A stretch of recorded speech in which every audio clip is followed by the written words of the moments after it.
কয়েকটা মামলা দিছে, মামলাগুলো লালাই দিছে, কিন্তু আমরা তো লালার কোনো হয়রানি করি না। আমাদের জন্য কি আইন নাই, আমাদের জন্য কি আদালত নাই? কিন্তু আমরা তো আইন আদালত করতে চাই না, কেন একটা মেয়ে মানুষ পরে কেন আমরা এত কষ্ট দিব? আমরা কষ্ট দিতে চাই না, কিন্তু ও দিতে আছে, ও দিয়া যে কি শান্তি পাইতেছে তা বুঝতে পারতাছি না। দেশবাসীর কাছে সবার কাছে আমার সালাম রইলো, ছোট বড় সবার কাছে রইলো, আমার ছেলে মেয়েও কাছে।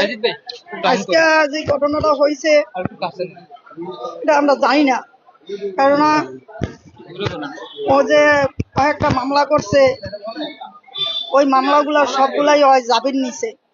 ওই মামলাগুলা সবগুলাই সবকিছু করছে, করার পরিবর্তে আজকেও একটা হাজিরা আছে, এই হাজিরাটাও ইয়া করছে। মানে ও যে একটা জিটি করছে, ওই জিটিটার যে মামলা হয়েছে ওগুলো মামুন জানে না, আমরাও জানি না। সকাল 7টা বাজে এই ইয়ার থেকে পুলিশ গেছে, পুলিশ গিয়া পরে মনে করেন না, ওরা পুলিশ যারা ছিল খুব ভদ্র ব্যবহার করছে, আমরাও ওদের সাথে ভদ্র ব্যবহার করছি। কেননা মামুনের যখন গিয়া পাইছে জিজ্ঞাসা করছে, আমরা ওদের সাথে গেছি, ওরা আমাদের সাথে কোনো খারাপ ব্যবহার করে নাই, ওরা আমাদেরকে খুব সুন্দরভাবে নিয়ে আসছে। আনার পরে এখন আদালতে আনছি, মহামান্য আদালতে যদি এর কাছে আমার আবেদন রয়েছে যাতে উনি আমার ছেলেটারে মুক্তি দেয়।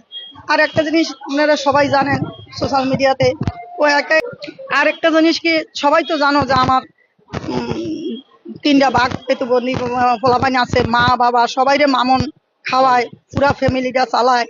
এই কারণে আজকে মনে করেন মামুনে এই মামলার গতিকে চলতে চলতে মামুনে একটা নিঃস্ব হয়ে যাইতেছে গা। তাই আমার সবার কাছে একটাই আবেদন, সবার কাছে আমি হাত জোর করে, আমি মা হয়ে হাত জোর করে বলতেছি, তোমরা সবাই মামুনের একটু সাপোর্ট করো। কিভাবে মামুনে এই মুক্তি থেকে নির্যাতনে বাঁচবো?